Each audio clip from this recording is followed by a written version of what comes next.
Hi, I'm indie fantasy author Melinda Kucsera, and in this episode of Fantasy, Lore, and More, we've got Claudia Blood, and she's joining me to talk about her book, Book of Secrets. I already have questions. Welcome. Tell us about Book of Secrets. What is it? What secrets are in it? I need to know. Hello. So Book of Secrets, that's this, and it is about, here you go. So I'm going to read you the back of the book because that's always so fascinating. The human world and the world of myth have merged. Ordinary individuals must become extraordinary if they hope to save it. Joshua Lighthouse never wanted to be a hero, but now he has no choice. Dun, dun, dun. For 300 years, the human world and the world of myth have lived as one. A cataclysmic merge forced those who survived, both human and others, to form factions. As the leader of the Human Protection Agency, Joshua is charged with maintaining the safety of the humans in his city, but he secretly protects the artifact more powerful than even he knows, the Book of Secrets. With the anniversary of the merge approaching, the Book of Secrets is stolen, and Joshua finds himself at the center of a plot to unmerge the world. Stripped of his position, betrayed, bounty on his head, Joshua must outrun the organization he once served and legions of others in the race against time to locate the Book of Secrets and prevent the interspecies war that will end the world as he knows it forever. Can he find a way to salvation when everything he believed is a lie, or will his distrust lead to another epic cataclysm he can't stop? Oh no. Yes. So Book of Secrets is an artifact that's actually quite evil, but he doesn't know it at that point. So Oh wow. It's yes. an evil artifact. An evil artifact. Yes. We like evil artifacts. Why is it evil? Or is that a spoiler? And you don't find out in this book. That is going to be a series ender later on. So. Oh, okay. Yes. So it's just a character in this book that's causing mayhem. We like characters who cause mayhem. Mm-hmm. Well, I do anyways. So but so I guess we should. So is this the only book that's out in the series, or is the book where you find out what the Book of Secrets is out? So this is the first book in the series, and there are 3 books that are out, 3 main books in the series. And then there are 2 other kind of prequels, because you know how sometimes that character says, I want to tell you more and find out from them. I had 2 characters do that to me. Marked and Shattered Oak are the 2 that they spoke to me, and I said, all right, I'm writing you. So, but you'll find out more fully about the actual Book of Secrets as the evil artifact in a later book. Okay. So yep. we haven't, it's not been It's been revealed on screen, but it hasn't been revealed its full evil. It's got more work to do, this book. Is it sentient? It is. Oh, okay. Mm-hmm. Wow. I like sentient artifacts. Oh, and it's hungry. Oh my. Yes. What is it hungry for? You know, souls and power. So. Well, you know, the usual. You know, the usual. No. Yeah. Isn't everything hungry for souls and power? I mean, right? And if they're not, why not? What are they doing? Exactly. I mean, you need goals, right? Yeah. Yeah. I keep seeing this ad, and I don't notice anything else about the ad except something about like a soul-eating tattoo, and I'm like, that's kind of neat. That is kind of neat. Was it? Anyway, we could go. Yeah, that just reminded me of that. Yeah, so do you want to do an excerpt? Should we meet him? I can. Or not. I was gonna do the first chapter if you were good. Sure. And it's actually okay. So I'm gonna do that. Is this contemporary fantasy or? It's kind of, so it actually starts off 1 a.m. August 11th, 2016, the Earth Before the Merge. So that's the first chapter. Oh, and then okay. All the subsequent are after everything is merged and he's been skipped through time. Oh, as one does. As one does, right? Because why would you stay when you can skip through time? Time is relative anyways, so. And it's Yeah, it was kind of fun to do that too with picturing. So this is actually going to have a scene about the worlds merging, just to show how cataclysmic it was. Does And anybody then survive that? they do. There were some people and others did survive, and then they kind of came together to build cities in the new world. But you can imagine. Anyway, I should probably just, as you can imagine, the worlds colliding together. It'd be bad. All right. Yeah, I mean, that could be kind of terrifying. Okay, go ahead. Okay.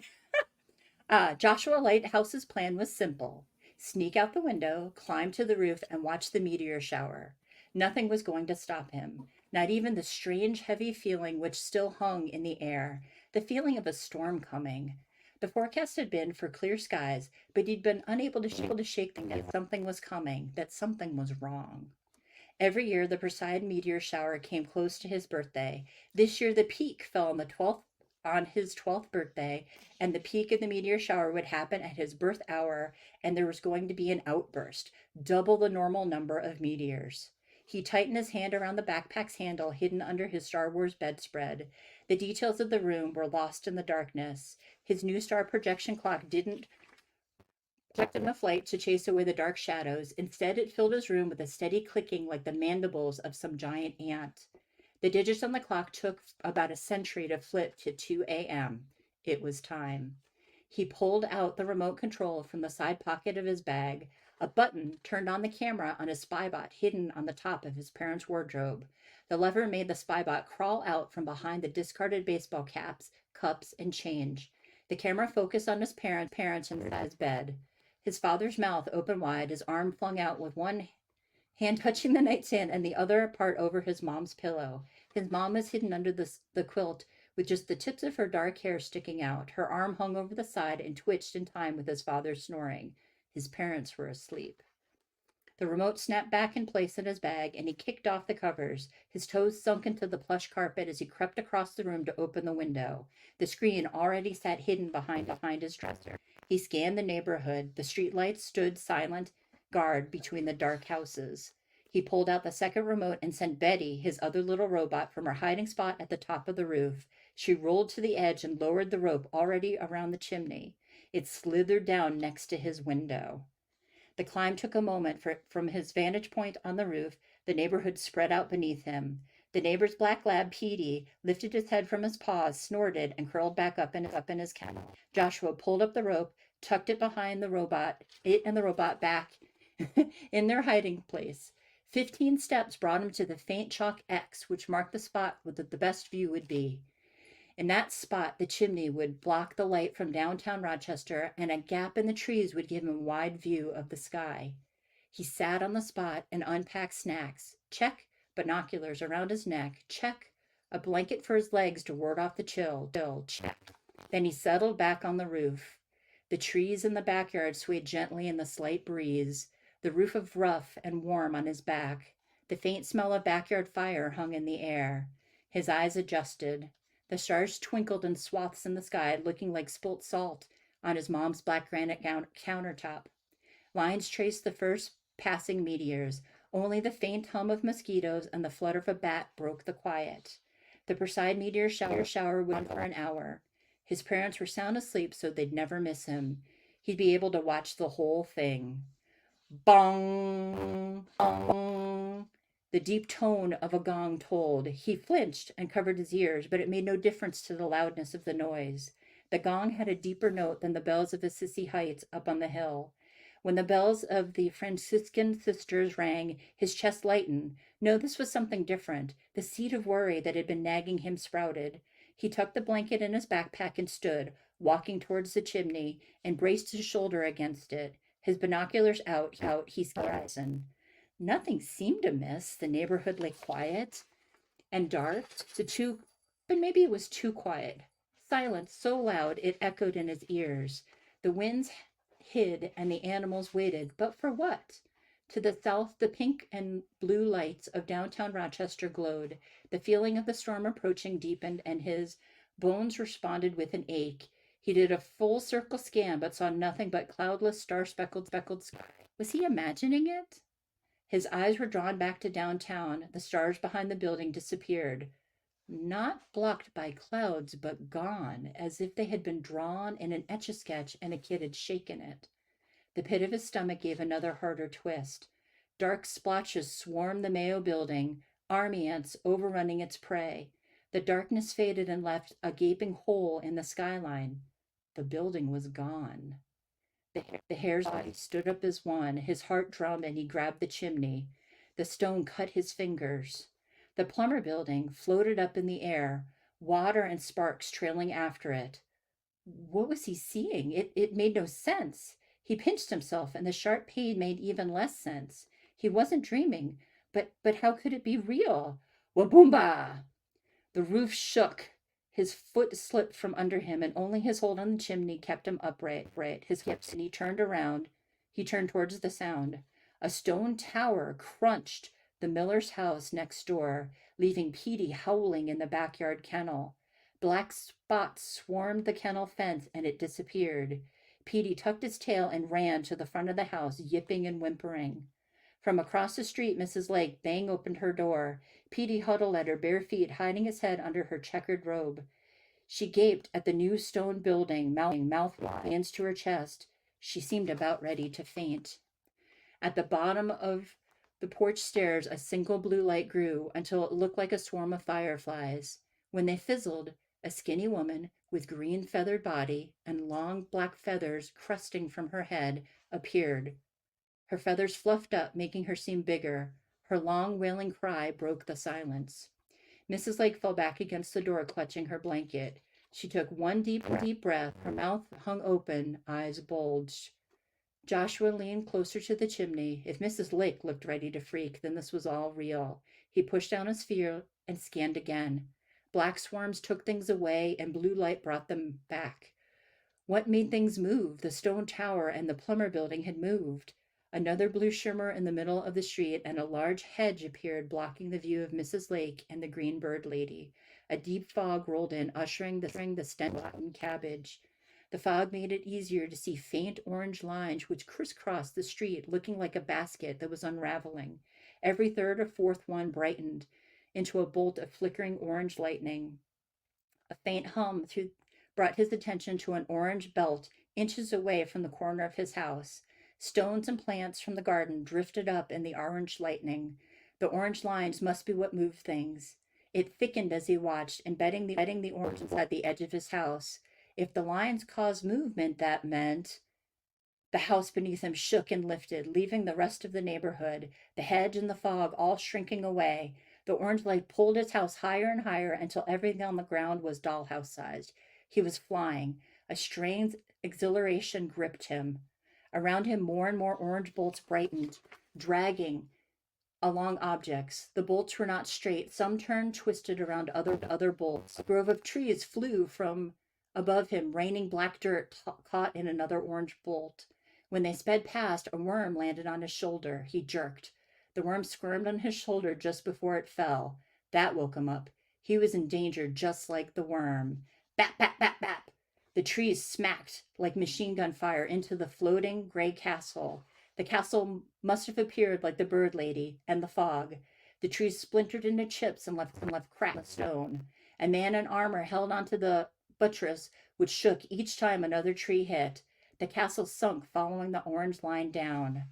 The air thickened with debris. The pops and bangs of hundreds of battles assaulted Joshua's ears. He felt a sting on his arms. He slapped it, and his hand came away bloody.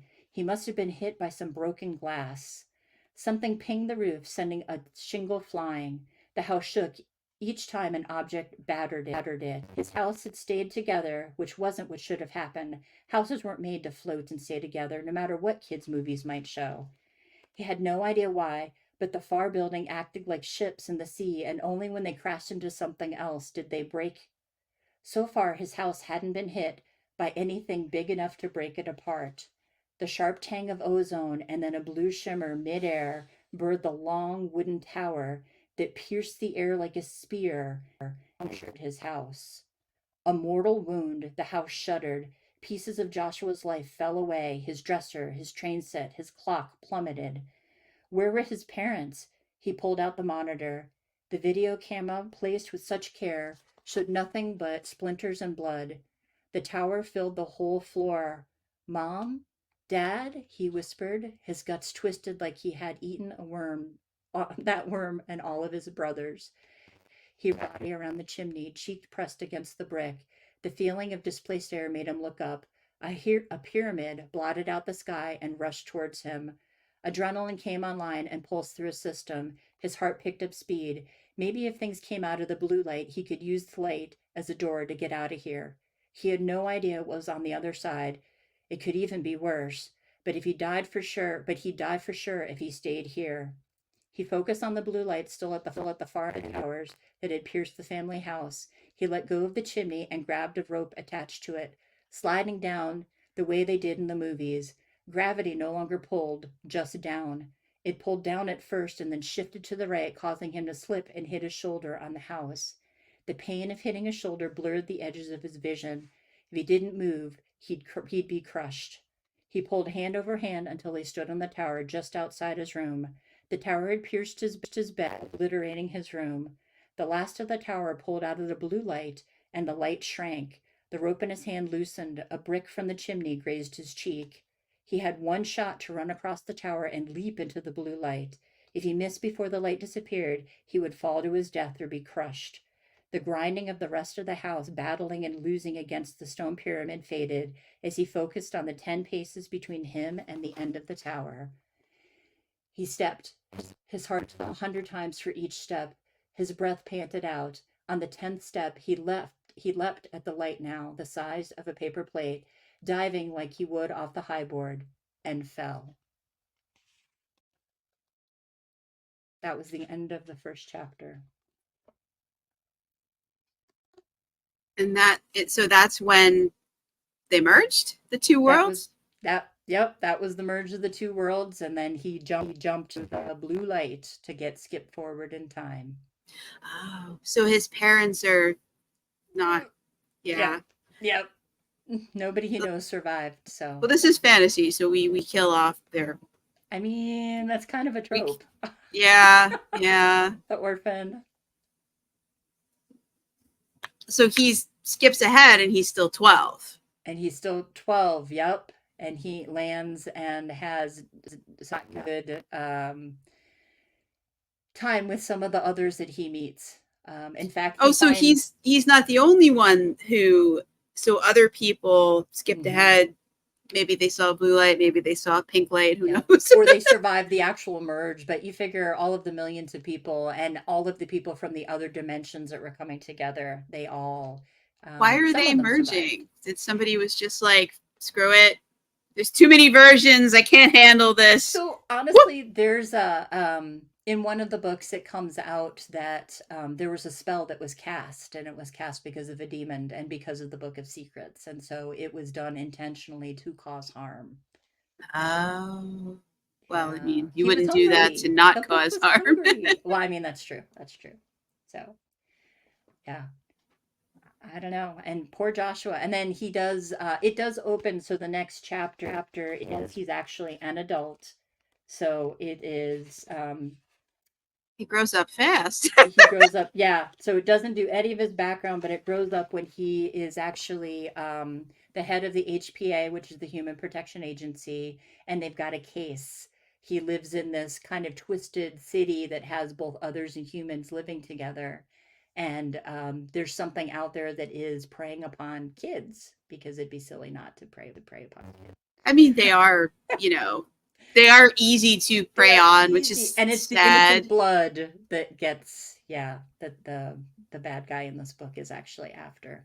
It's always innocent blood. What? It is always. We need more books where they go after guilty blood. The blood of the guilty. The blood of the guilty. That could be interesting, right? Opening up dimensions and possibilities with the blood of the guilty. Yeah. I mean, we need to give the innocent people a break. A break? Well, it's because they're not innocent for very long, and you can be guilty for a long time. That's true. Yeah, I can't refute that. Much as I might want to. So what is so you mentioned the the light. So you've got the Human Protection Agency. Are Mm-hmm. humans like an endangered species? Like, why do they need They protection? are. Yep. So if you picture like all the fairy tales, there's vampires, werewolves, there's fae, there's leprechauns, there's all of these other beings out there, and they've been displaced and trying to find their way in this world. And then you've got the humans who are no longer the dominant species. There's not like that many of them, and they've kind of come together to try and protect themselves from the other natural beings. And so most humans there are still just humans. They are still very fragile, I guess would be the right word, without supernatural abilities. And so um, So is they Joshua fragile, or because he's in the did the protection agency staff have some extra skills, or he does. He's got training. And then he also, because of going through the merge, he does have some that he's got these things called soul wisps that are, oh, yes, that he is kind of extrasensory, is how I would classify that. Little magical and extrasensory. Yep. And he that's feels super neat. guilty about that too, right? Like he lost everything and the others abused him when he was growing up and now he's got these powers and of course he had the terrible tragical thing that happened with those powers that he feels super guilty about. So he doesn't like them and has been locked out. Oh, okay. And I guess there's also a heavy amount of regret if he maybe woke his parents up. Right. Maybe they'd be Maybe here. they could have, yeah, and it occurred to him so late because he was in shock. So, yeah, That's hard. I know. That's a And hard 12, knock that's a hard life. age. Yeah. Yeah, I mean, like, do people take him in, or like, Eventually, he ends up escaping from a compound of monsters that were basically using human as cattle, and then he ends up well, that's not in cool. the archive. No, that's totally not cool. And the archive with a bunch of other orphans, and that's where he was raised and gets his extra training to become part of the HPA. Okay, that's Mhm. wild. So, so who's the villain? I mean, is it the Book of Secrets? You said it's sentient. The Book of Secrets is the ultimate villain in Hmm. this particular one. He's got there's someone who is trying to unmerge the worlds and so Oh, rip them apart. And they're trying to do it on the 300th anniversary. And so they need him, they need the Book of Secrets, they need Innocent Blood and a couple of other things. And they've got this whole dastardly plan, as you can understand, and to make it happen. And they figure out that they need to isolate him, so they set him up for a crime. So that the HPA basically is like done. He ends up on the most wanted list. okay. Wow. Yeah. So, does the Book of Secrets have minions? It does because it controls people. It Oh, puts these wow. things called hooks in them, and then it manipulates them at first, doing what it wants, which is chaos and suffering and that sort of thing, because that's part of what it feeds on too. Wow. Yeah, it's not very nice. I don't. Doesn't sound like it's very nice. Yeah. And like, where is the Book of Secrets? Like, when the book starts? It's hidden away. Okay. Joshua has it hidden away from everybody. He How considers did he himself the find it? guardian of it. So inside of the archive, there's all of these other that it's a magical archive, and so it has different things from different species that are inside of there. So picture like all sorts of different magical things inside the library, and it was inside of the archive, and he found it. Okay. Okay. Yep. Wow. Yep, he found it, and then of course, something terrible happens when you find things like that, and Of isolated him course. further. And then he took it upon himself to self-destruct and to protect everybody else from it. Has it locked away? Are all his friends human, or did he make friends with anybody who's not human? In the beginning, he's got no non-human friends. They're all. He does not think very highly of them. He thinks they're kind of right above animals, kind of thing. So and it's very political. So humans are not the primary species. So there's other lizard folk, and there's these parties that the city puts on. that he ends up having to go to, and he's one of just a few humans that even go to it. So it's very so he has to deal with them, even though he's just kind of like, yeah, Oh, wow. yeah. It's So who's running things? Like, so the world's immersed. He skipped ahead. Like, what? yeah. Like, I guess world governments collapse or World government like? collapse, and you don't actually know because the only thing that you can see is within the city that they've built, and it's got a council and kind of like a mayor that kind of runs it, and it's across all of the species. So they're not necessarily human that are running it. Yep. And they're just trying to survive. I mean, if you picture sort of like a weird, there's a little bit of science and there's magic kind of Mhm. together. And so they have to compromise, right, to feed a city full of people. And it's not like they have the farming like we've got now or any of those sorts of things. So there's a fish factory that's there, and there's, some different things that they all contribute to the economy and of surviving. Yeah. Wow. It's so like so the so what is Earth like after it merges? Because I mean, were all the different type Earths in other dimensions similar or?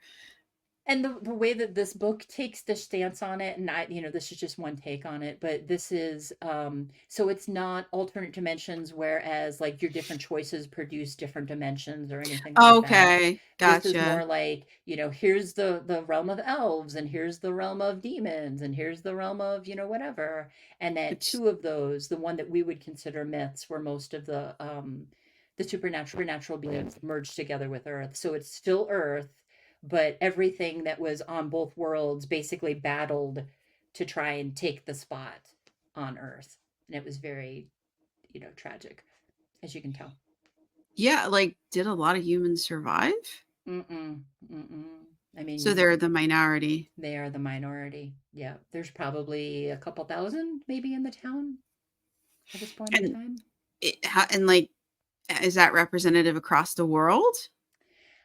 It doesn't actually say in the books at this point in time, but I know that there's another city that's very similar that they've had problems with that also has a very similar ratio of humans. So, um, but yeah, Wow. yeah. So when it merged, so like I guess there's not like suddenly enchanted forests and things on Earth because they weren't before, or like are there now magical places or? There's no magical places, but they're fractured, right? Because they Mhm. also came across, and so a whole forest might not have survived, but maybe the one tree, the major tree did, and then the people would try to rebuild. And since it's 300 years, they were able to start have more of a magical forest, but not the deep magical forest with thousand-year-old trees, because only one of them survived. The rest of them were splintered in the merge. So it's places, even if you think about like fake castles or things like that, it would have been broken as well. And so everything that they've got in the city is a mishmash of, there's human things. So there's this one diner that I like in Minneapolis. And so it showed up, Mickey's Diner, and it showed up inside of the merge as being, or inside of the city as one of the places. But, next to it was a Victorian house, and next to it was, a leprechaun tree. And so it's all very kind of mishmashed together for how things survive together. Wow. Yeah, very. And I mean, can you imagine like your sidewalk ends because sidewalks weren't a thing in the world that's in this piece of the ground? Yeah. That's I mean, that's wow. Yeah. It's like I'm trying to picture it. I know. And it's weird because it would be very, it would all depend upon the random pieces that ended up in your particular area. And then if, because he skipped forward in time, Yeah.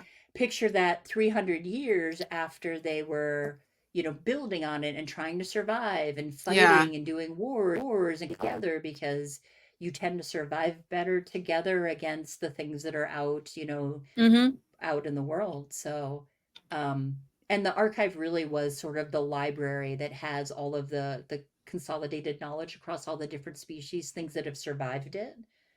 Um, yeah. How stable is it? The this merged Earth, like how stable is it? Is it stable? It doesn't sound like a stable situation. I mean, it's whatever on the tottering things, whatever survived the 300 years. So is it like truly stable? No. But I think ripping it apart and trying again, I think would be even worse, right? Because you're re-breaking something and just, scattering the remains. So they're doing the best they can with what they've got. I think is how that goes.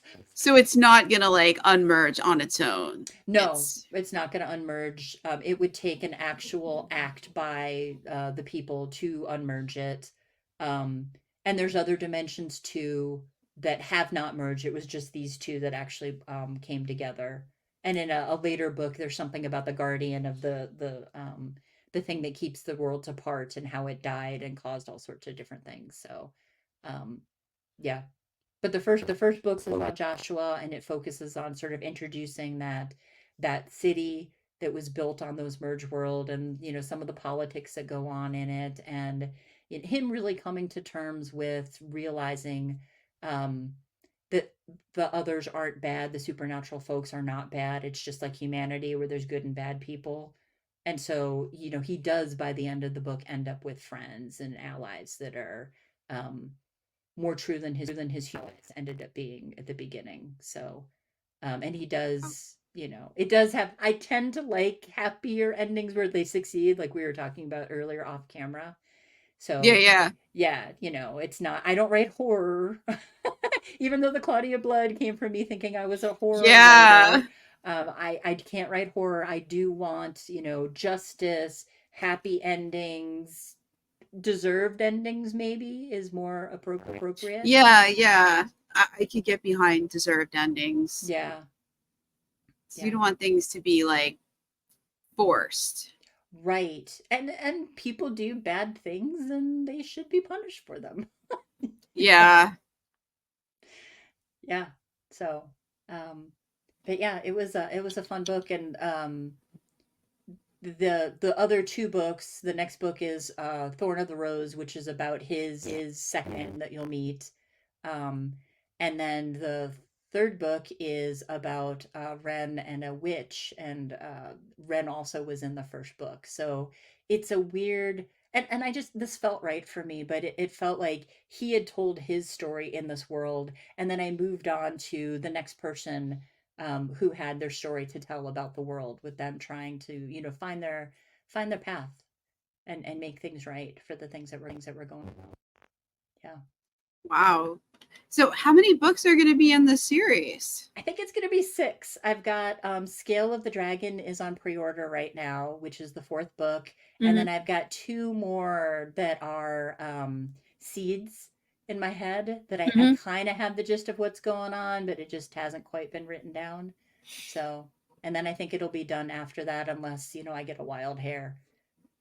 Oh yeah, characters are unpredictable. I asked this question knowing full well that this can totally change. They totally. No plans survive the first contact with the characters. No, and then you get that character that you're just like, he or she just like talks to you, and you're just like, all right, well, okay, you get a bigger scene, and you get a bigger scene, and you get a book. Yeah, that's totally the way it goes too. It's like, whoever is talking the most.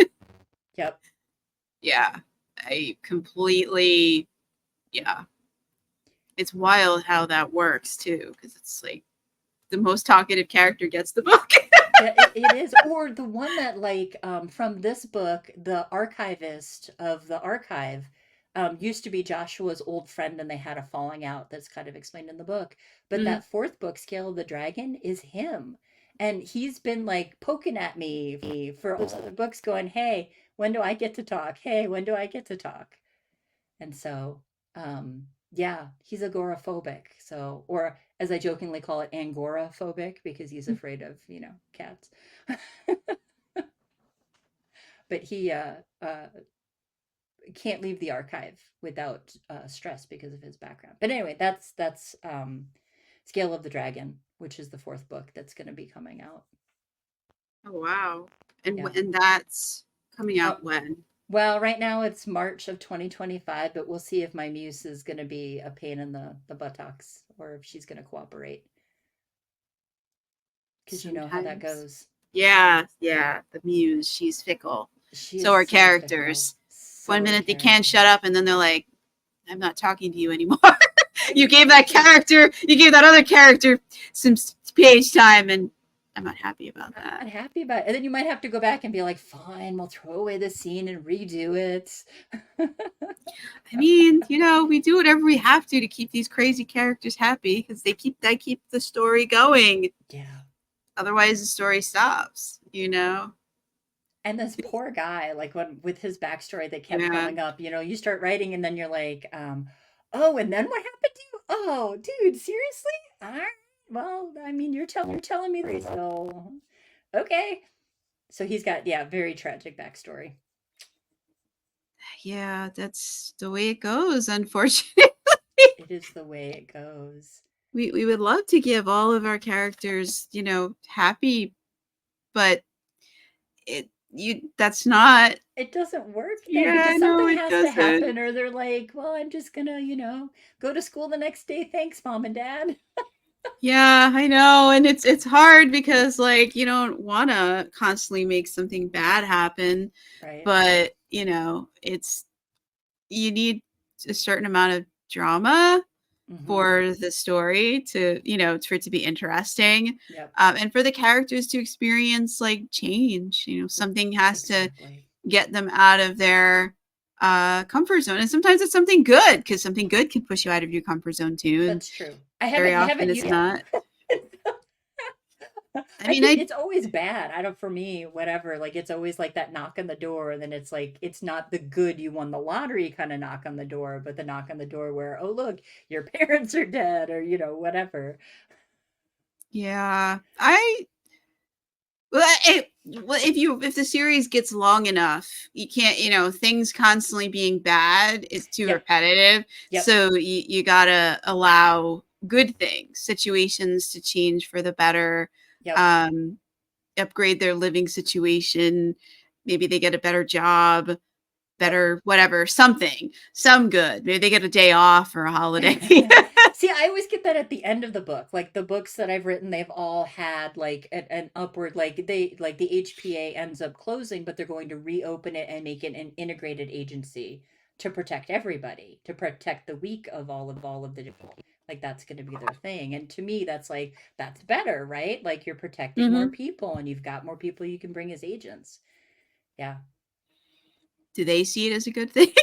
Yes. Well, most of them. I mean, it's like anything else, right? Like it's one of those things where you can never, nobody feels the same way about something, right? Like there's always people who are like, I hate that eraser or whatever, right?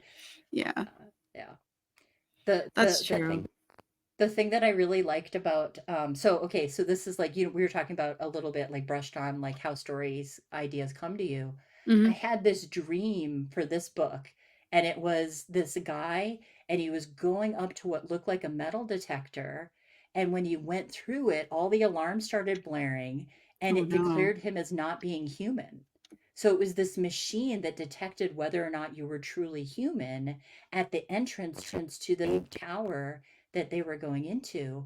And they pulled guns on him and whatever else in this dream because I have really weird dreams.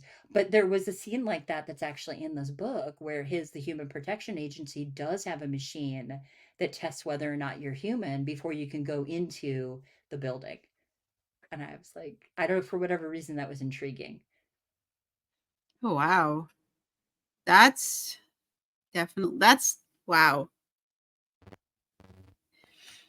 And so they have some technology?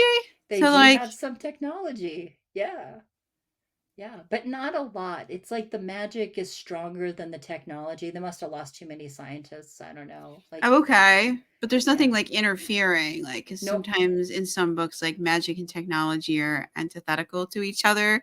Right. And you can have one, but not the other. They can't coexist in the same anything.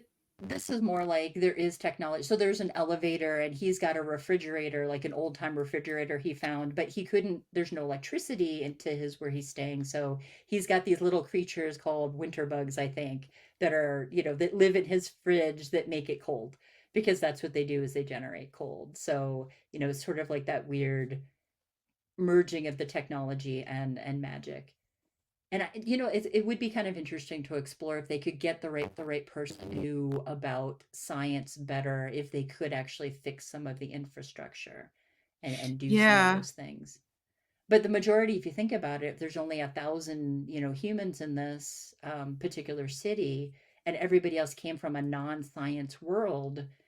It's not their default with how they think of things, so Right. it would be harder to sort of reestablish it.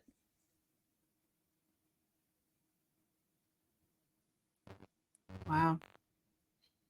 That's that's I mean it's just the whole merged earth thing is like, and like, would anybody survive if they unmerge it?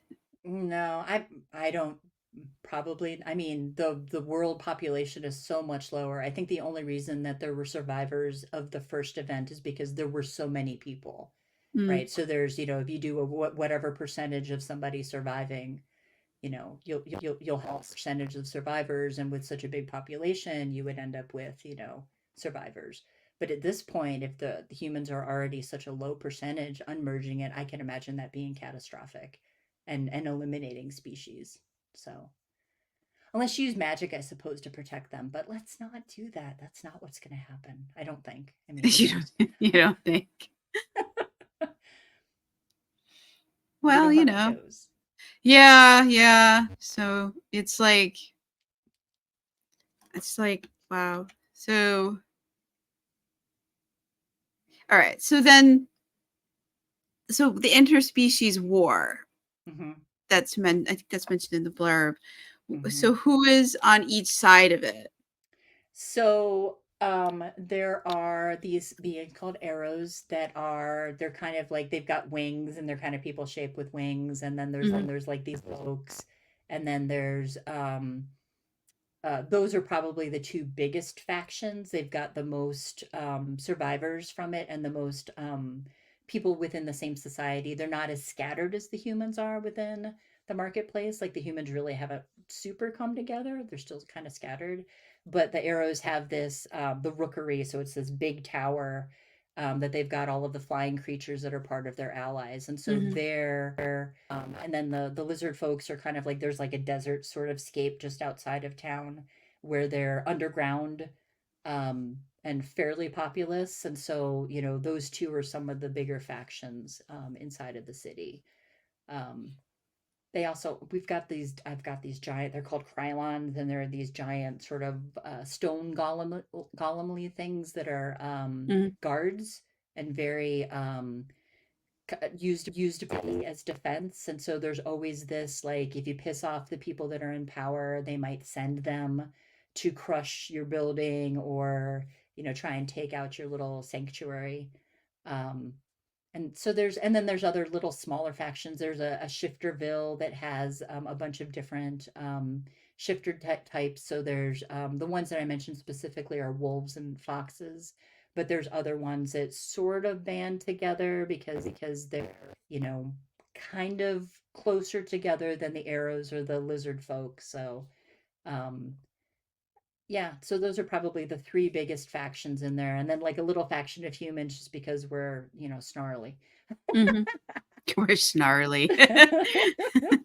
So what did the people like? Did they know that it merged? Like, what did the people know? What do they believe? Like, what do they? Yeah, like, what do they know and what do Yeah, they yeah. believe? Most people don't know why it happened. They know that it did happen. They lost a lot of different parts of their society from it merging together. And they definitely, the leaders, especially of like the arrows and the lizard folk, were very much like, we need to figure out how to protect some of our heritage, and that's part of why the archive came into being in all of the different cities. And this archive is well stocked, so it's Mhm. any written records that survived. You picture someone had a backpack, and like going forward 300 years, when that society is gone, a backpack with some textbooks would be absolutely valuable with trying to figure out what things used to be like, Oh yeah. so yeah. And I kind of imagine them, once they started picking up the pieces, that they would try to write down their recollections of what their previous worlds were like, and also get that stored and try and do some more sort of verbal, um, for what their worlds had been like, handing it down verbally as well. And I know there's a different word for that, but totally can't think of what it's called. Um, Like right? oral Oral traditions. tradition. Thank you. Thank you. Yes. Um, but yeah, so and then there's also a little bit too of, I mean, once you're put in that situation where you have to survive, it's to survive. And so all of those extra things, like art doesn't matter as much if you can't eat, right? Like it doesn't Mm-hmm. matter. Literature and all the rest of it becomes sort of like a secondary thing. So I had always sort of envisioned that they came with their stuff. They're like, oh shit, we can't survive. Let's try to figure out how to survive. That stuff got kind of put to the side. And then once they stabilized more, those things got brought back, but they've sort of lost that initial, whether the people who actually lived in the old world were still alive or remembered much, right, from what Right, had been right. there. And so it does kind of change your whole, tradition, right, when something like that happens. Yeah, can't That's imagine. wild. So they Yeah. did have some things they were able to grab. Mm-hmm. And some things that, came with the house that survived, right? Right. Or bits and pieces through the rubble. Like I could totally picture digging through the rubble, right? Yeah, Like going yeah. through, looking for food and anything that might be tradable for survival. And like what's the earth itself, like its climate or whatever, like after the merge, like was it like the weather all screwed up? Was it like when Krakatoa, erupted, where the sky is blanketed in ash and you don't have sun? Like, did things just randomly pop out? What was Well, it was the summer because Yep, it was the summer. Yep, that's like August. yep, Rochester is New York, and I live in New York. yep. I got that reference. But yeah, the Perseids, I think you said, and Right. they're like August-ish Yep, somewheres. August-ish. Yep. I think towards the end of August. I looked it up for that year to figure out when they were to set the time. Yeah, the only time I've ever been able to see it was when I was in California visiting a friend, and they went to Death Valley, and that was the only time I've ever been able to see the Perseids, Oh. because it is just, the sky was so dark and Oh, so I bet that was clear, amazing. and they're drinking beer and whatever. I don't drink, so I'm just like laying on a blanket, staring at Staring the at the sky, sky. you Yep, know, yep, yep. and like as you do, because there isn't anything else to do in the desert. Right. Um, Oh, I that's bet one of that the was coolest. gorgeous. Yeah, it was a very cool memory. But um, I have not been able to see them. I live near the New York City metro area. Yeah, Too much yeah. With light the light pollution. pollution and all the rest Yeah. of it, it's super hard to see. And I might have, And there's so increased that a many little bit. planes. Although I think Yeah, Rochester doesn't have as much because it's not as big of a city, and it doesn't have as big as a metro area as New York right. City does, But which still, sprawls into other counties where yep. there's like so but yeah, just very cool. Yeah, so I was like flashing back to that, being on the blanket staring up at Yeah. the, like, I because actually you might be able to in Rochester, because like I had seen some shooting stars, Right. It's comets, not a lot whatever, that you can um, see. at my parents' house in Putnam County, New York, which is like over an hour from the city when I Okay. was a kid. That was Yeah, also like yeah. the 80s, so totally different. Might be a little more light pollution now, just a little bit. Yeah, just a Yeah, little bit. just a touch. Just Yeah. That's unfortunately the way it's going. Um, but no, that's very cool. So yeah, so what is the climate like? Is it are they are with after the merge? I mean, do they have to worry about climate change? Like we did? I guess they had a climate They had a change. climate change. Yeah. What Yeah. is it like 300 And years I did later? I did picture that it was, very like you were talking about, like the Yeah, atmospheric changes, it would be super stormy and unsettled and whatever else, but I kind of envisioned it settling yeah, it because down. nature don't like when you mess with her. No, no, she gets She will pissed. get you for that. Yeah. So Yeah. No? you have to be careful how much you mess with like Mother Nature, because can Yeah, you she's got a handle good her right hook. retribution? Yeah. Yeah. Like, can you handle things being screwed up until she forgives you? Yeah. And since it was 300 years, like in my head I'm like, okay, so things should have settled down. They should have found their cadence. That's a number of generations that have gone through and figured it out. So, this is their normal, and this is, the world probably is more settled. I mean, more settled, yes, obviously, but it's still it's farther along that path. Yeah. Yep.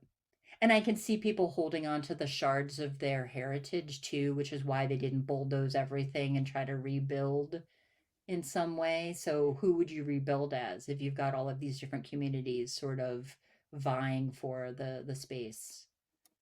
That's it. Like, how much do you keep the same? Like, does what remained pre-merge become like a museum exhibit, or do you rip it apart for, immediate needs? Like, you need Right. shelter. Do you just You start need disassembling shelter. things and Yep. and getting that at all costs? And I didn't have quite why, but in my head there were like some of the cities, there was a more of the things had survived together, so it did give like more shelter beginning, whereas if you were in other areas it was more shattered, so it wasn't quite as readily able to be used as a place to live and survive as shelter. Mhm. So, yeah. But it is, when you think about that, like, what would you do if you didn't have grocery stores? What would you do if you didn't have the things that we take for granted, the electricity, all the rest of it? So you still have the house, but maybe, know, but what would you do? It was very interesting Yeah. trying to figure out, what it would look like 300 years after that. And yeah, and like how much damage would it do, and how much would they be able to realistically repair, you know? Probably not because they don't have it's not like it was the whole world. That's the other thing, right? So Yeah. this is across the whole globe. So it's not like you could send NATO into from somewhere else that hadn't been affected. It's a whole situation. So yeah, so I didn't picture them being able to do like a whole lot with the things that were there. Right? Because there's no machinery, or there might be some, but like, is there a lot that would survive? That's the thing. Like, and did enough people with the knowledge to use it survive? Right, because a lot of that stuff is so specialized. And And were it each of the Earths as technological as the others? nope, they were not. More the other one was more medieval like, with more like castle like, and that sort of technology, because magic was their science. So, yeah, I don't That's know. wild. It's like wild to think about, like Yeah. that's quite the what if. It is, yeah, it is quite the what if. And I didn't want to write the story of it right after it happened, because I think that the survival aspect of it, it's a whole different story if it's all about survival. I wanted them to have succeeded and to have formed kind of a society, and to have, new things come together, and then set the story in it. So it was more like the backdrop instead of the right away, oh my God, what are we going to do to live right afterwards? Angry, right? Like, Yeah. that would be totally grief for everybody, because, families were torn apart. I mean, Yeah. And like how do you go on, like, when you've lost so much? and I think some people would and some people wouldn't, right? Like, there's definitely Yeah. people who just, you take it day at a time and you fill your belly and you keep going. Yeah. Yeah. Yeah. There definitely would be people who would be able to adapt, and Hmm. people who maybe wouldn't, because that's a hard thing to adapt, like losing, because there'd be Everything. some people whose whole family their immediate family survived because they were able to get them to Hmm. safety, and then it's like, well, why did they get to survive and my family didn't? Like, there becomes that. Right. Right. And one of the characters actually believed that his was cursed and that he was cursed, and that was all part of his motivation for how he interacted. So, yeah, he's actually the bad guy thought that his family was cursed, and yeah, but it totally affects what you think is right and wrong, and what what you're willing to do. Yeah.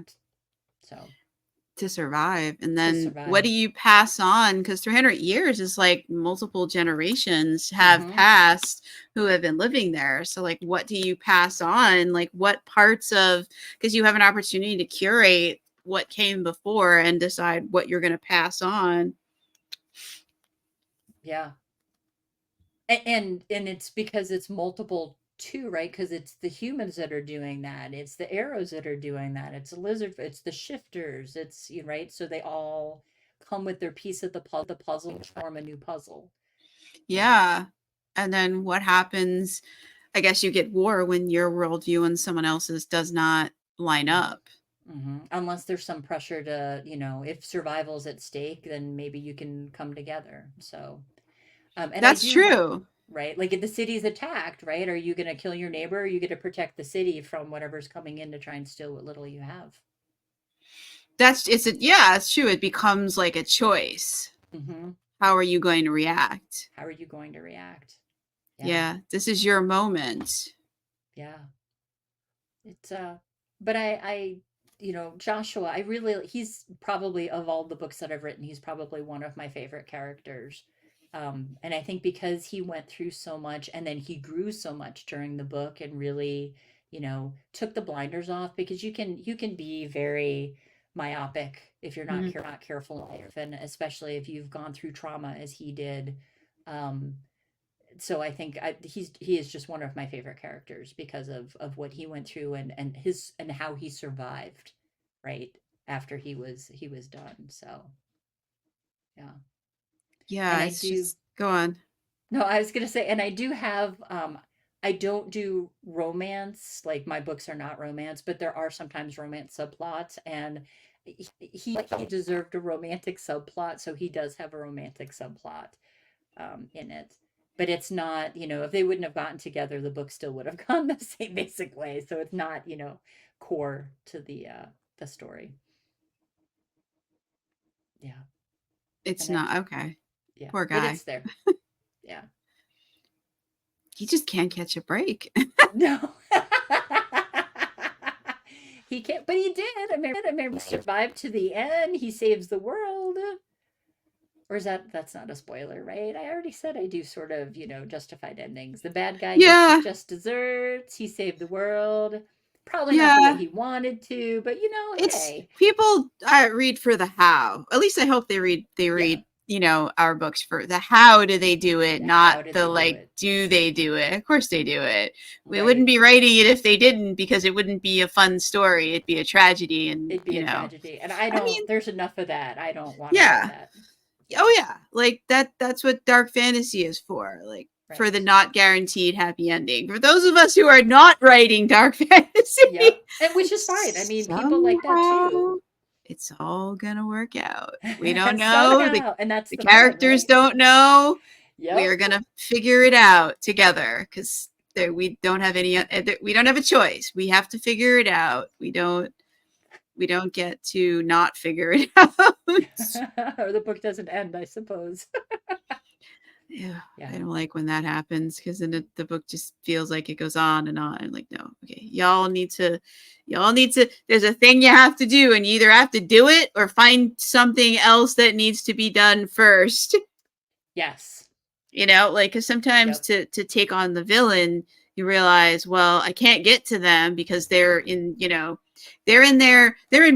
and I'm Right. 2,000 miles away, Right. So and I got there's my no journey. airplanes. Yep. Yeah. Yep. Yep. Yep. I mean, I guess luckily for Joshua, his bad guy is in town, so he doesn't have to go to Mordor to try and get him. Yeah, but that we got lucky. He got lucky. Yeah. And that's more insidious in some ways. And this is going to sound really bad, but one of the things I really like too is like the betrayal kind of thing. So there's definitely some betrayal that happens where, who he thinks are allies, just they're not, and they've got their own reason for what they're doing, and he's dispensable or disposable, maybe is the better word for that. So Yeah. He does go on a wild ride in this book. I'm not gonna lie. I mean, that's why we read. We want the wild rides. Yeah. At least I do. I don't know. I don't know any readers who don't want the wild rides. So I assume that we all want the wild rides. Well, I think we had talked about this earlier. I think they pick up a book and they have this expectation, and you need to meet their expectation. So if you pick up this sort of fantasy, they want the wild ride and they want the, decent ending where it all kind of comes together. Like, that's what I think they want. So yeah, they leave us to try and get the characters to that. Which sometimes it's like herding cats. It is for sure herding cats. And all the cats want to do something totally different, and you're like, or no, lay in the sun and just sleep for a while, and you're like, no, you need to do something. You got to get to this. You got to get to an ending that's satisfying. Yeah. Sometimes you're like, look, I don't care where you go. It just has to be satisfying. Right. Give me just give me that. You can do other stuff too, but just make sure you get to that satisfying ending, please. Ending. Yes. And you can definitely tell when, I don't know, like, we talked about this earlier about sometimes you get to that 3/4 marker later in the book and you're just like, okay, I'm out. It's always like the contract, for me anyways, the contract with the reader is broken. Like, there's something that they said they were going to, that the blurb promised, or the blurb and the cover promised a certain type of story, and the story didn't deliver, and that's usually when I DNF. Like, I'm cool for like a wild ride, but like the blurb gives me some expectations. And also the beginning of the book, like the first act sets up a lot of expectations. Absolutely. And if the book doesn't fulfill it, the most frustrating thing as a reader is the blurb, the cover, the first opening chapters of the book promise you a certain type of story, and then it drifts away from that and never quite comes back to it. And you're like, that's when I'm like, that's usually when I'm ready to hit that DNF, or nothing seems to be happening. Nothing seems to be happening. Yeah, The Ship of Magic, I think it is, by Robin Hobb. I DNF'd to listen. I was listening. I was 3 hours into the book, and like nothing had happened. And I'm like, at this point in the book, something has to happen. You can have like a million main characters, but there needs to be an interesting way, there's got to be a conflict. There's got to be something that they're doing, something the character's trying to get to. And we were still in the setup, and I was like, after 3 hours. After 3 hours, so an hour is like 9,000 words. So by 36,000 words, nothing has happened. We've not set up the conflict, and I was like, this is like. There are amazing authors who can write a whole story in 36,000 words. 36,000 words, yeah. There's some amazing authors out there. If you can't get like something to happen in that amount of words, there's a problem, because the conflict is supposed to, sometimes it's in the first chapter, but it doesn't have to be. It needs to be within the first like 10,000 pages. 10,000 words. 10,000 pages. Within the first 5 chapters, somewhere in there has to be a problem. The previous chapters need to set up the problem. Or a question, or something that you can latch onto and say, yes. I want to find out what happened. Yeah, or like the best thing is when there's the problem starts in the first chapter. The problem can change as they find out more, but there just needs to be something that makes you go, oh, I wonder what happens next. Right. Something that changes them from their current reality to something else. And there just wasn't. They were just going about their daily day, and I was like, okay. It's called Ship of Magic. Okay, we've got the ships.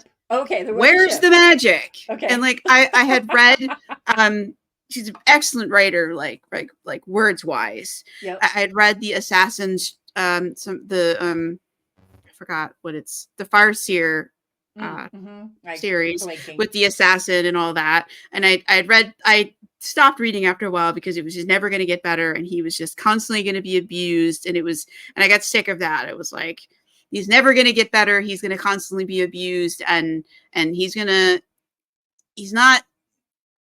he's he's in a situation where he can't say no, and he's not smart enough to find some other way around this, so he's going to keep going on these things and getting horribly abused, and I just can't I couldn't do anymore. that. Yeah. I need some hope that things are going to get better, and I lost Yes. all hope that anything was going to get better for Fitz Chivalry, and I adored the character, and I was like, I just can't. This is just tearing my heart out in every book. This is where And like I mentally change the ending to the story kind of thing and tell my, you know, I yeah, do my own like mental fanfic on it and just be like, okay, and now happily ever after, and I move on. Yeah. yeah, and I was like, so that was that. Yeah, so I have my own series where bad things do happen, but then something good happens Right. to counteract it, because the character can't constantly, we were talking about this before it started, everything can't constantly go wrong, because that gets boring, especially in like an ongoing series situation. Right. Their situation has to change for them. It can get worse for a while, but at some point they have to win, something better has to happen. Yep. You know, it can't be a Pyrrhic victory all the time, because that's boring. They need to have like a mountaintop experience where everything goes, maybe not everything goes right, but they succeed and they win something important, whether it's better living conditions or whatever, and like respect or something that they want, they need to get.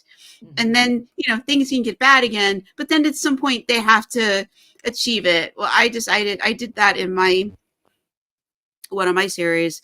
The things got bad and he lost his magic. He made the wrong decision. His magic went away. Things were very dark. He had no magic. There's monsters, giant monsters everywhere destroying things. He has no way to protect himself or his family. And then he's got to figure out how to get it back. But he doesn't want his magic back. But he needs it back anyways, because there's no way to survive in this situation without it. Right. And he's got to fight to get his magic back. And in doing that, it changes him.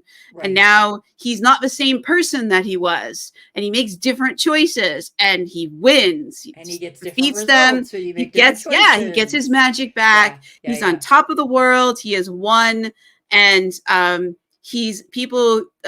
then he gets some of the people that he allied with realize he's living in, like, he's very poor, he's living in this horrible situation with his little boy and his brother, and they decide, you're gonna come stay with us and things are better. It's cramped conditions, but they're living in a real house now. They're living in a real home.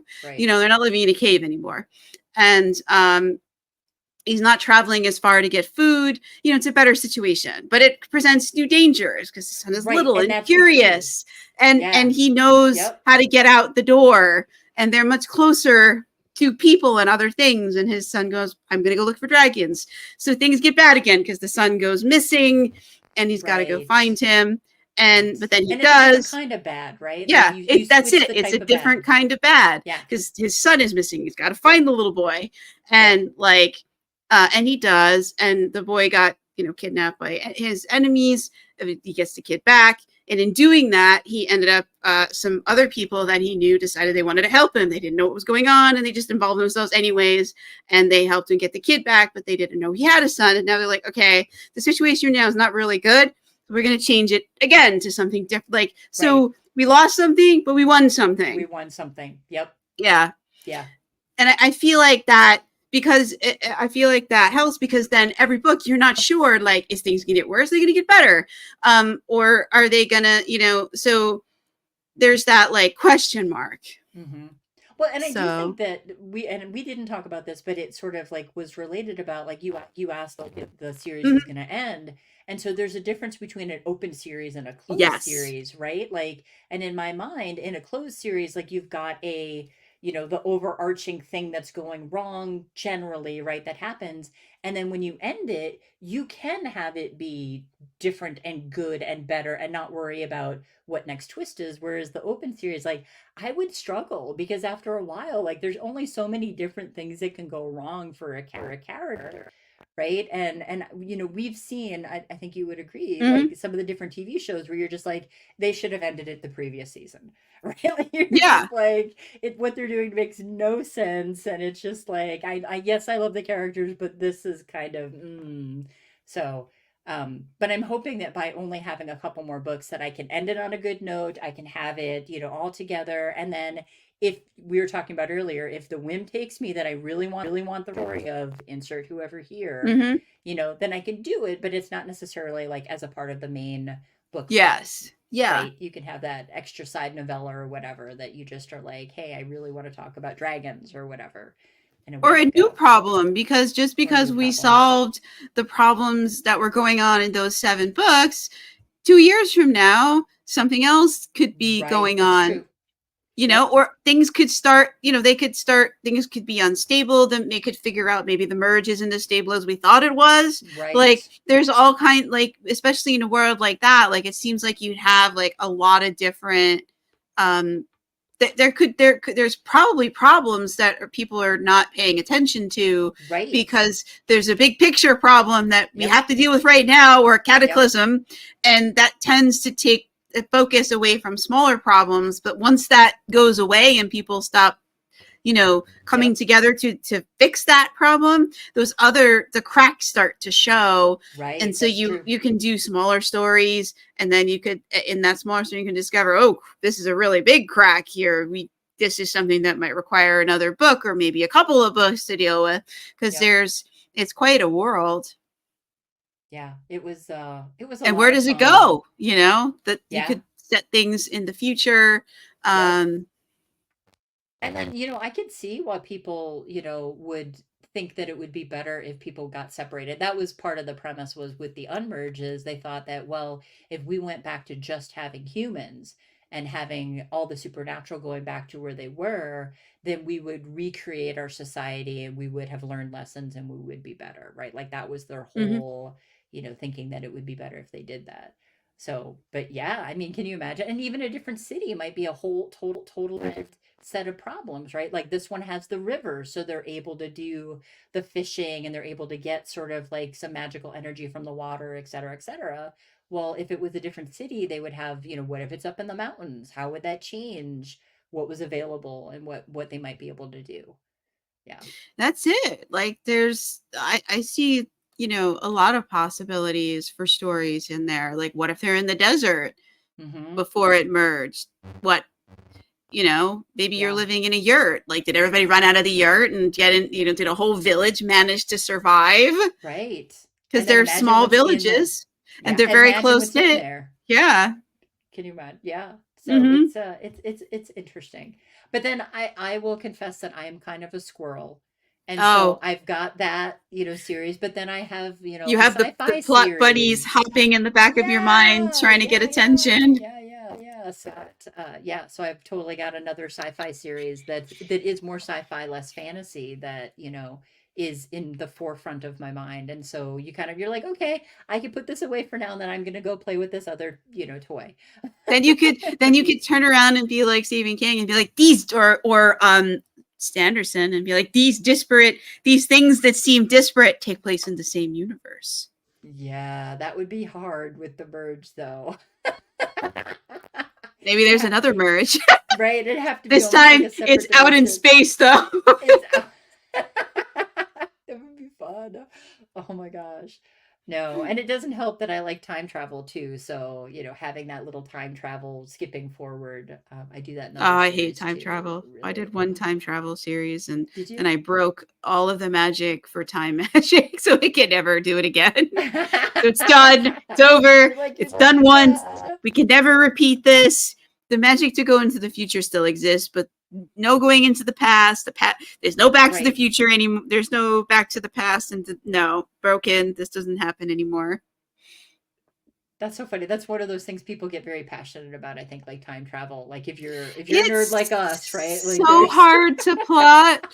It's just so hard to plot. It started 20 years in the future from where all other books are set, and then it went to the point at which it went, and then it's like, okay, now these people from the future are in the past in contemporary events that have already been written in books that are completed, done, published. Yep. Like, yes. Oh my God. Trying to keep them from them from breaking anything in there was like no. But what's Not interesting is like you can do like because there's a lot that you can do too with like the whole well they didn't understand right or they didn't know what happened or it happened off oh, they screen and knew what caused they were doing. this or right but I mean there's things that you can play with They were to trying tie to in. fix their future. Somebody went back before them Oh, and changed something that they ended up in this demon riddled sort of.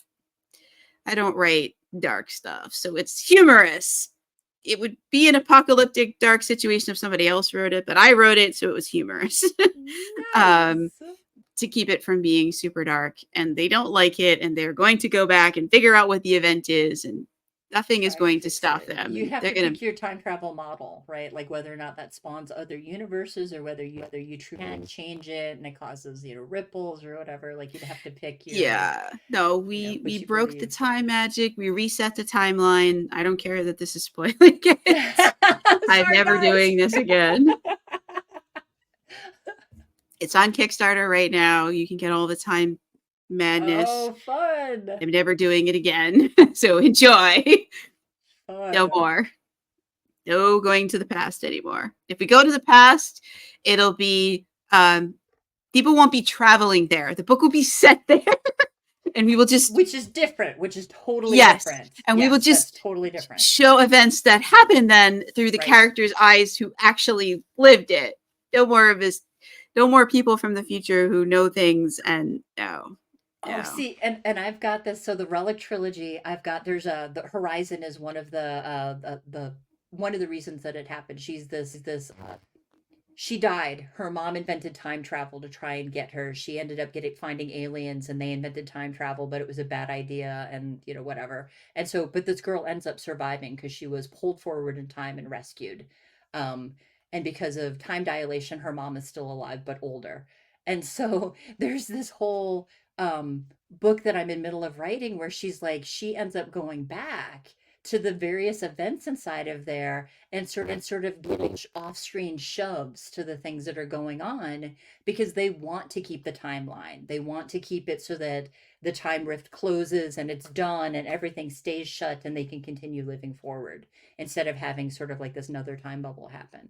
So it was kind of interesting, like you said, like going back and being like, Yeah. okay, so this has to happen and then oh why did I do this to myself? Yeah, I was like, no, we're just not gonna do it because I did it once. It was not fun not doing it again. Talk to me in like 6 months and I might be like, oh my god, you were so right, this sucked, Well, why they did I went do back to this? a book that I was writing and started messing with the plot, and I'm like, no, this is why I broke the time magic. That's why book 3 is so long. It had to break all the things. I mean, that could be interesting. You have the original book, and then you have the book with the new plot based upon the changes in the timeline. I mean, that could be kind of interesting to see you know, I think I saw that done by one author. I can't remember who they were, where they did like the same book, but they made two different choices, and then how differently one turned into a unrequited love because this was and the other turned into they actually got together kind of thing. And it was an interesting. They were shorter works though, so I don't know if that makes any difference. I mean, yeah, I've done different takes on things because I have a story from one character's point of view, and then he summoned another character, and they weren't there for that much in his book, and then in her book, I had to have that event from her point of view, and she stuck around and was trying to help. And I'm like, wait, I didn't see you in there, and trying to juggle it so that whatever she was doing, thankfully she was a ghost and incorporeal, so her ability to do anything was pretty limited already. But then at least she wasn't seen. Well, that's it. Well, she was seen when he summoned her, and accidentally. He didn't really know. He didn't even remember he had a sister because she died when they were very little. And it was like, surprise! You have a twin sister, and she's a ghost. There you go. You're troping. A helpful ghost. But then she figured out how to take on matter and not be a ghost anymore. Ooh, interesting. And she kept showing up in his books, and then I'd have to figure out, well, how do I account for her in her series because she was in his series. So how do I handle her? Because she has her own things she's supposed to be doing, and she would just stop. Right. And you've done it conflicting, so you're like trying to. Yeah. Like her plot was, she just pick it up, throw it down, go and help him with something, and then come back and have to pick up whatever she was trying to do in her own story. Yep. And that was like figuring out how to handle that was like. And I don't know about you, but my muse gets brain pissed if they're like, if they're not aligning correctly and I don't have it exactly timed out for things like that for defense. Because then she'll be like, that character is not doing that, and so I am done for a while until you fix that. Like my muse totally does that. She's mean. Oh wow, your muse is more demanding than mine is. Mine is like, you have the rage muse though. Like she needs like a cool t-shirt. Yeah, like mine is like, oh, you think that's what happened? I'll show you. Evil laughter, like evil laughter. See, they got to visit so they can, well, maybe yours can give me some rage writing. That would be awesome. Yeah, it's like, yeah, because I wrote this like a couple of chapters one day because it got like, I couldn't figure out what to do. So I went on like one of those AI things and was like, gave it the scenario and was like, well, what would you do? I didn't like any of the things that it said. And then the characters were like, why are you asking this bundle of code instead of us? And I wrote like 7,000 words, which ended up being like 3.5 chapters. Nice. In like a frenzy because they were like, like what really happened. Yeah, well, let me tell you, this AI thing doesn't know what it's doing. This AI bimbo doesn't know what it's doing. Let me tell you what I was doing. Yeah, and like I was like, this is awesome.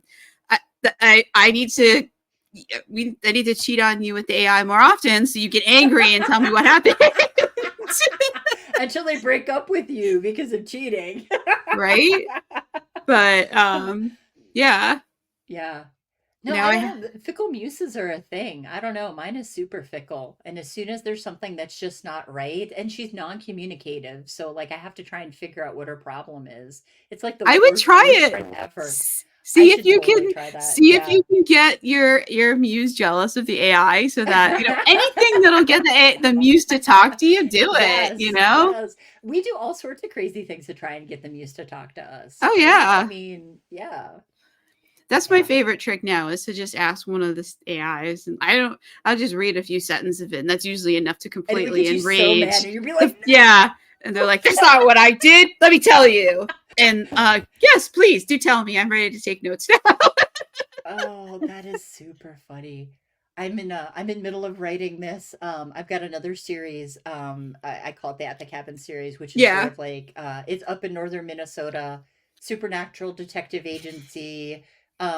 But it's not really like mystery based. But this one is a Christmas novella. I don't know why I decided to write a Christmas novella on it, but it's got pixies and dragons. And then all of a sudden I decided, you know what? Everybody but the one character is going to get kidnapped. And they're all going to be like, she has to save the day because they were like messing with her in the beginning. It was kind of like my muse was like, no, she needs her screen time. She needs to be the hero of this. Like, screw everybody else. So I'm kind of curious to see how that turns out, but it should be fun. No, that's cool. I definitely like recommend like get your muse mad. Get your muse mad. That's my advice for today. Get your muse mad. See what results. Just hide the knives or anything. Right. You don't want chai or something like that afterwards, and maybe a nice bubble bath or whatever, and then that's my advice because it's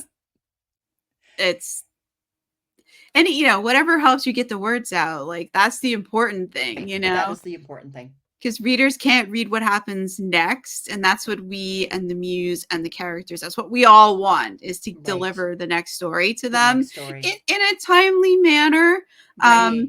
Obviously it takes time to write books, so it's not going to be immediate, but no, I shouldn't say that, because there are some authors who writing is their full-time job and they're able to like write for 10, 12 hours a day. I'm not one of those. I'm not one of those types. Yes, it fits if I get an hour or two, a day, like yeah, so I'm staring excited. at the blank screen for an hour or two. Well, that's the progress, thing, right? That's because I have such limited time. I'm like, okay, I need these tricks to get the characters to talk to me. And if they're playing hard to get, and I've got an hour or an hour and a half that I can write, I need to do something to get them to talk to me. And lately it's like, let me get them angry, because anger seems to produce words from them. That is and amazing. ideas. I'm definitely going to try that. Unlocks the floodgates. It's like, I don't know. It's like, well, that AI is not going to tell me what to do. And I'm like, oh, what to do? Then why don't you tell me what you're doing? Yes. And now, while I still have my hour left. Yes. And it's definitely helped. It's definitely helped. It's definitely helped when I was just like, staring at the screen, because like if you work all day and you're dealing, and you have to go grocery shopping and make dinner and all this, by the time you sit down, like your energy and your like willpower has like is at an all-time low, and you're like, I just need to get involved. And sometimes, even reading the stuff that the AI is produced, sometimes it's like it's not bad, sometimes it's horrible, but like even reading the horrible stuff, like somehow that like triggers something in the brain, like the chemistry changes and the thoughts start firing. It doesn't matter that it's 10 p.m. and you've been awake since 5 a.m. Right. It's suddenly like you're on fire. Well, and the problem is that too, it's competing with like, I like reading. I know you like it. Yeah, right? I love audiobooks. It's hard to hit pause. So it's hard to hit pause on all this other stuff that you do. And then, and then when you are staring at the screen and it's being hard and your muse is, being non-communicative, it's really easy to be like, all right, that's it. Like for me, I like reading books. So I'd be like, I'll just read a chapter and then I'll go back to it. 5 chapters later. Yeah, and then you're like, oh, I got to go to sleep because I got to be up at 5 again tomorrow. Right. Yeah. Yeah. That's why I like using it just for brainstorming and stuff, because you don't have to use anything it gives you. Right. And if it sparks, and if you want to, like, that's cool. Like if it gives you something and like you're like, oh, I can use it. This is great. Like Muse agrees. Awesome. Right. I've never been that lucky. My imagination is like, no, God, no, this is not at all what happens. Let's write something totally that has nothing to do with anything you typed in that little chat box. You just want that spark. That's the thing that we're all the writers are all searching for, is that spark that gets them like, I have a girlfriend who says it gets the movie playing. That's it. Whatever it is that gets the movie playing, that's what you gotta do. That's it. And like I understand people's anger over it, but like I think they're overlooking the fact that like this is like we don't have people in our lives that we can, like most authors, we don't have someone we can sit down and like tell our entire book to and work out but like this little this bundle of code is just it's a blinking cursor, and like just sometimes just the act of writing out like what the struggle is, like what you're trying to figure out, like the answer might occur to me and I may never even hit like send to get to see what the AI is, because sometimes just trying to put it into words to tell someone else, you end up like finding the answer. I've had that happen a whole bunch of times. So like at the end of the day, it's a tool, and like if it can spark something, like I think that's awesome. It's invading everything. We might as well get some benefit from it. And you can't escape it. It's in your it's in your phone. It's in all your like programs. You might as well get some benefit from it. Yeah. And it's just one set of tools, right? Like I've got a friend who goes for a walk and he puts in his phone and pretends like he's on the phone, but he himself about his book. And he talks out loud and has like this conversation with himself, and he says that's what gets his muse going. So it's like whatever tool you've got. That's it. To try and get that movie going or the spark going. Yeah. I would love to do that because I walk every day for like 2 hours, but like I'm so jealous. I hit play on the audiobook the night before I even put the sneakers on. Yep. The earbuds go in, the hair goes up into a ponytail, and it's already playing the book. And, before out the door, we've already gotten a whole chapter in. if it's a short chapter. But yeah, it's yeah. I always say like I'm gonna try writing while I walk, but I always like hit play on the audiobook. It's like because you love Pavlov's. it. It's just habit. Yeah. Yeah. But also that's the other thing too is that you know that. So, the whole should thing, it's like, no, you obviously love listening to audiobooks. It gives you something, it gives you a burst of energy. Mm-hmm. So do it, right? It's not like you don't get Yeah, writing done. that's true. I do get writing done. Yeah. Maybe not as much as the characters would like, but Well, I I have a mean, job. You life, kind of have to go to that. sleeping, That's yeah, day true. Like job. we do need to sleep. And eating is good. I like eating. That's true. Like sustenance is necessity, Mhm. but The Maslow's hierarchy of needs, I definitely like a bunch of them. yeah, like these are things you can't let. They're not. It's not optional. Right. Right. At So, least I don't think it is. I mean, I think you die. So That's true. it's true. It could be optional, but then you're dead. And so far, we haven't been able to reanimate people. So, you're kind of. Oh, see, there's another idea. Could you make it okay? The authors all die, and you turn them into zombie authors, and then you put them in the little room to be zombie Oh toasted. man, that would be interesting. And they never have to sleep. And then, depending upon what you believe about zombies, how they have to eat. So, That could be interesting. I'm not saying that I'm signing up for this. no, I'm not. I'd I be mean, dead, but I have so many like story ideas that I might need to take a few years as right. a zombie to write them To write them all. all down. Yeah. I'm not Yeah. saying that I'm signing up for this. I'm not saying So that I'm world out not there, either. not signing up, right? Yeah. There are so many ideas out there though. But again, and then you'd have to try and get the movie playing and get all of your, the stakes on and get everything in there so you know what's really going on. And, like you said, you need that spark to turn it into Yeah. something Yeah. awesome. And I think that, however you can get that spark, Hmm. get it, because the important thing is you got the spark and you got the words, you caught them Hmm. all, you You caught got all the them words that all. were Yes. out there. And however you do that, like I do it, like, Yeah, because readers can't read a blank page. they can't. No. And luckily they can't read our minds because they'd see the chaotic mess that Oh that we god, yeah. behind, right? Oh lord, yeah. all They'd the be like, oh, things sorry, that look away. all Rod's the here. things that the characters wanted to do, and we're like, Yeah. I don't think that's appropriate in this type of book. Yes. Yes. Or Oh, deleted scenes are fun like that though sometimes, right? Just to kind of like, okay, fine, yeah. I'm gonna write it. All right, away. Yeah, yeah. Well, if it's an ongoing series and you can like oftentimes that deleted scene didn't fit in that book, but it might Hmm. fit the next one Yep. or a book further down the line, or maybe a different character does the same that deleted scene in a different way. It's like a zombie, that deleted scene. We don't know when it's going to come More back, when zombies. it rises again, but it could happen. I- I've got one scene I cut from Book of Secrets that had a leprechaun, and it was a really weird scene. I don't know what the heck my brain was doing on it, but when I talked to the editor's like, "Really?" I'm like, "Oh, so the leprechaun needs to go away." She's like, "Yeah, yeah, you need the 86 whole leprechaun subplot that's going on over there." I was like, "All right." Aw.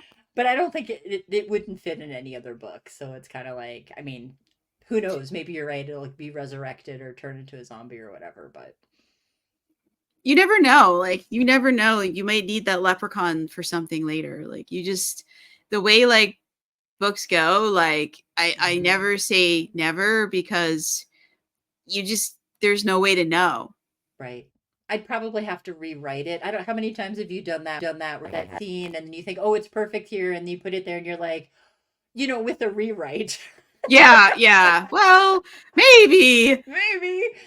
Yeah. maybe, but maybe not. Maybe, but I'll just keep these 5 sentences and ditch the rest of it. Yeah, like I like this sentence here, but maybe we don't keep the rest of The it. rest of It's it. Yeah. It's definitely a fun process. I had oh fun with yeah. some quotes. And it can also be frustrating too when you're like, or when you like when you like mess up the continuity, you forget that a character is somewhere else doing something else, and Yes. then they're in this scene, Yes. and you need them in this scene, but they were just in another scene somewhere, and you're like, oh my god, but it works so well. How do I fix this? I had that in there because in one book because I only have an hour or so to write, and so you just go in and you write everything. That's it. Yeah. And then I was rereading because there was some family events and I couldn't write for a few days, and I was like, the story fell out of my head apparently while we were doing this, and so I did reread. I had this app read it to me while I went for a walk, and I'm like, wait a minute, he was just over here. Wait, whoa. So then I had to go back and rework it because it was like, I need him in this other thing because we're trying to get everybody to team up, but I need to make it plausible, Stupid plausibility. End up having to like invert some of the scenes, and I got it to work. Things were just out of order. Painful. I mean, when you have to do that, it's totally painful. Okay, because it's not moving forward the story. You're like, it feels like it's all stalled because you're trying to figure out to make it work, the continuity, like you said. You're how in the heck does this go? Like this needs to happen, but how do we do it so it makes sense to other people? And then do you get teleporting? I call them teleporting dogs. So I've got the one series that has some dogs in it, and I realized when I was reading through it, it was like the dog was in the one scene. Suddenly the dog's there again, and we're all like, what, the dog teleport like into the teleporting dog, or like what happened? Or you're like, oh well, I guess I need to figure out what it went to when they went and figured out the problem, or confronted the werewolf, or whatever it was that was happening at that point in time. Yeah, I don't have dogs teleport, but like I haven't had teleporting dogs. I have to say that's not yours. That's not a problem that I have encountered. I don't recommend it. Unless it's teleportation. That's a whole different thing. Yeah. I definitely have not had teleporting dogs. That sounds like a fun problem to have, though. Like where did the death kitty go? I don't know. Yeah, I don't. There's not like, but the only animals that have shown up in a lot of my books are like sentient, so they're a character just like everybody else. So so mentally I'm keeping track of where they are and what they're doing, because one of them that shows up a lot lately is telepathic, so he might be inserting his thoughts in your head, but he's not actually in the scene physically. Right. He might be somewhere else doing something else because he's telepathic. So have to keep track of like, who are you talking into? Right. Where are you physically and what are you doing? Yep. He's small. He's only about 2 feet tall because he's a like a bird cat sort of some kind of bird monkey cat sort of hybrid type situation. So he's claims to be allergic to danger. So he's generally physically like far away from the conflict. Smart, right? Yeah. Like far enough away that he can see it, but anything that they're doing won't affect him. Or he could dodge. But if I was 3 feet he tall, can fly. I think I'd be the same thing, right? Like I wouldn't want to be in the middle of an epic battle if I'm 3 feet tall. I mean, unless everybody else was 1 inch tall, then maybe. But his mate is like, she'll throw down. She's the same size. She'll throw down. She's like, will fly right into danger, claws out, and like she has some mind magic too. Yeah, so they mostly like meddle from afar. in different ways. Yeah, because she's more mothering, like, okay, I want things to turn out well for these human characters that I have befriended. Mm-hmm. I don't understand all of their drama.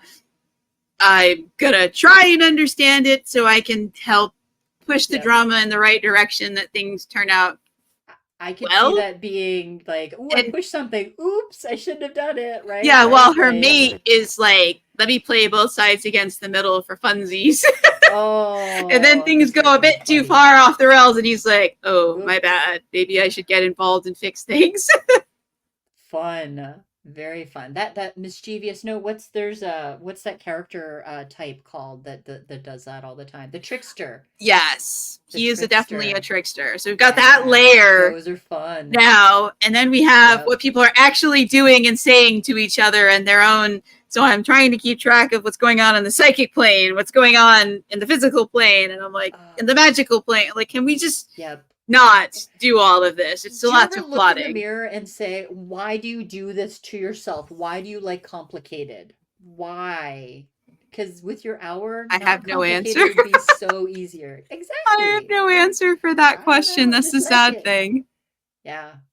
But it's fun. I mean, once you get it pulled off and it goes through all the steps and you figure out all the different pieces, I mean, the thing you produce, you're like, okay, here. Yeah, but in the meantime, it's like playing 4D chess. Right, which I can't do, but yeah. No. Yeah, it's like, it's insane. It is insane. Very cool. Wow, we've been talking for a while. I know. I was like, I'm so sorry. Maybe we should...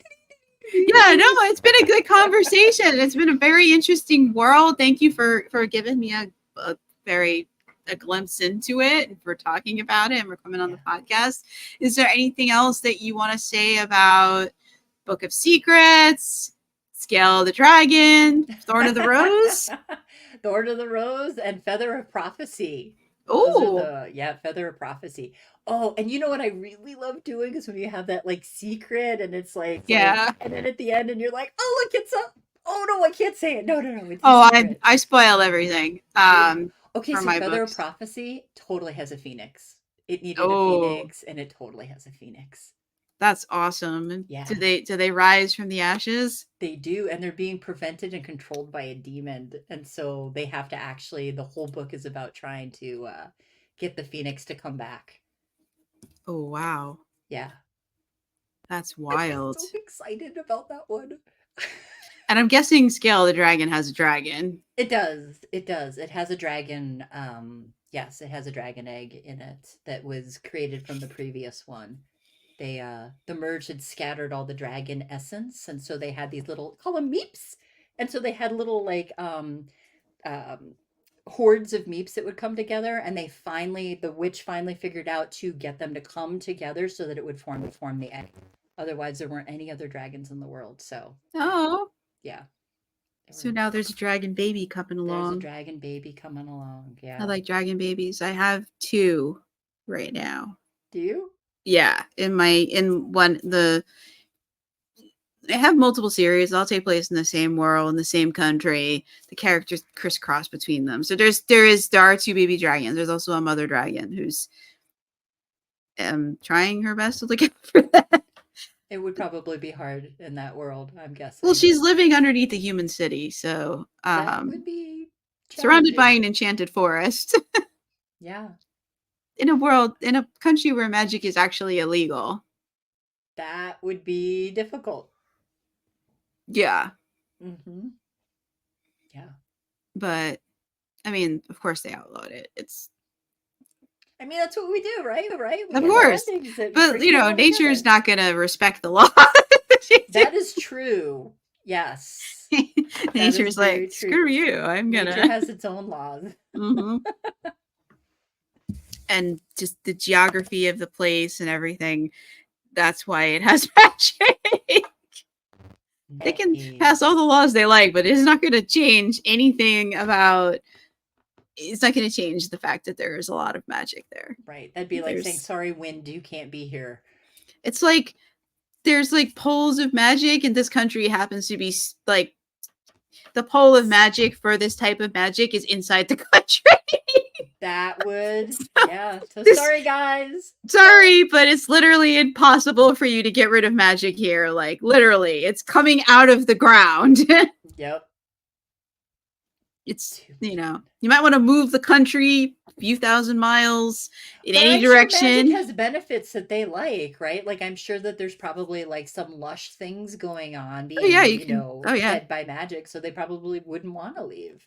Well, it's an enchanted forest. Like, it knows people live near it. It's quasi-sentient. So in the wintertime, it's magical. It will produce berries and things. And so like the common people don't have a problem with the magic because it's beneficial. Like you said, like the forest is, it grows things. Like, if you're traveling through the forest in winter, because it's magical, there's magical fruit that grows and other things. So you don't starve as you are. And not starving is a good thing. That's it. And you can't, the forest has 3 rules. And as long as you respect them, you're good to go. And one of them is no fighting. So you don't really have to worry about bandits because the trees will kill the bandits if they attack you. So it's safe to go through the forest, it's so and it will provide for you. There's safe havens that you can stay at. Like, it's a pretty sweet deal if you're a common person. Yeah. So they wouldn't want to get rid of it. No, hell no. Yeah. No. So etiquette, the 3 rules. So no fighting. Carry no weapons, start no fires, do no harm. Nice. Yeah. So like, you can't have a fire, but they have magic crystals. And one of the types of magic crystals, it's red. It makes more heat than light. So the forest is fine with that. Just don't put it too close to anything so it sets it on fire. I mean, it seems reasonable. So it's and there's because they're so, the pole of power is inside their country, they have a lot of magic crystals. So you wouldn't start a fire because you can just carry this red crystal with you and just keep it in like a heat safe box, so that they keep it in like a lead line box so that it doesn't set things on fire. So you just carry your source of warmth with you. Done deal. Yeah. If you have stone magic, you can turn off the crystals and put it in your pocket. Nice. And then you just put magic into it and it produces heat again. I love that. Little on-off switch. Yeah. And the first book, my main character tries to figure out how the crystals work. He's just taken for granted that they're there all the time, but there's a whole mystery, and he's like ends up wanting to know, well, how do these things actually work? They've been part of my life like that for my whole life, but I've never stopped to think about how do they do what they do. Yeah, because he's got that stone magic. He can put the magic in the stone and make them light up. It's a specific type of crystal, which happens to be ubiquitous in anytime you dig in the ground, you get that type of crystal. It's everywhere. It's just everywhere. Yeah. Yeah. It's just, it's like in some parts of the world they have tons of limestone. Other places they have tons of marble because the geological processes happen to produce that. Yep. That's why the Romans were able to build structures that last for thousands of years. They had all the ingredients that they needed to make a very strong cement. They had the volcanic ash and stuff, and they used what they had, and it happened to create things. So yeah, I always thought that was kind of wild, that some of the things that we think are amazing, like this is, and like the Redstone cliffs in was it Lebanon or Syria, where the Indiana Jones goes, and that beautiful, that just happens to be the type of stone that naturally occurs there. Right. That's normal. And they were like, we should carve something into this. Let's carve a whole, city in here. Why not? In there. Yeah. Like, I always thought that was really neat, that like they used what they had, and they just happened to have the right thing in order for it to last thousands of years so that we can still see it today. Yeah. I think it's pretty really awesome. Cool. They didn't have Amazon. They could drop stuff to their door to try and fill accounts, right? There was trading and stuff, but like, you're not going to build a huge building project on some imported stone. That's expensive. Right. Like, that's you're going to build. You're going to build it what you have locally. So I always thought that was very cool, that like that is super a cool. lot of this stuff is just literally comes down to geography and geology. And geology. Yeah. And people who are smart enough to be like, I wonder what would happen if. Oh, I love those characters. Yeah. So yeah, I'm like getting off topic. I could go on and on because I find it fascinating. It's super interesting. Which is why I write about Earth mages. I think it's fascinating. Yeah. So anyway, so yes. Is there anything else you'd like to say about Book of Secrets and its sequels and things? Its world, it's good. Its characters. Scale of the Dragon is coming out. I've got it for March 2025, but like I said, I'm hoping my muse and I'm going to try some of your ideas is able to make that happen sooner. So yeah, go for it. Like, maybe your muse won't get angry, but it might tickle their like an idea or. Yeah. And that's all it takes sometimes to start. If it's going to invade our world, you might as well get some benefit. Yeah, for sure. Why should big tech be the only ones who profit from this thing? You can get some good ideas and get the story moving. I'd say go for it. Oil those wheels. Oil the wheels. Yep. Get them turning. Thank you so much for joining me. And this has been another episode of Fantasy Lore and More. Today we had Claudia Blood talking about Book of Secrets and all the sequels and many other secrets. Sorry. Don't worry about it. The listeners listen for wide-ranging conversations, never quite knowing where we're going to end up because I don't know where we're going to end up. That's it. And I've been your host, indie fantasy author Melinda Kucsera, and I'll be back with another author and another fantasy book. Maybe tomorrow. I think there's another one tomorrow. It's late. The brain isn't quite firing on all cylinders at this point in time. Thank you and have a great night. Don't forget to like, subscribe, follow all the things so that you get notified when Claudia comes back to talk to us about the sci-fi thing or another book in the series, in the future. So thank you so much.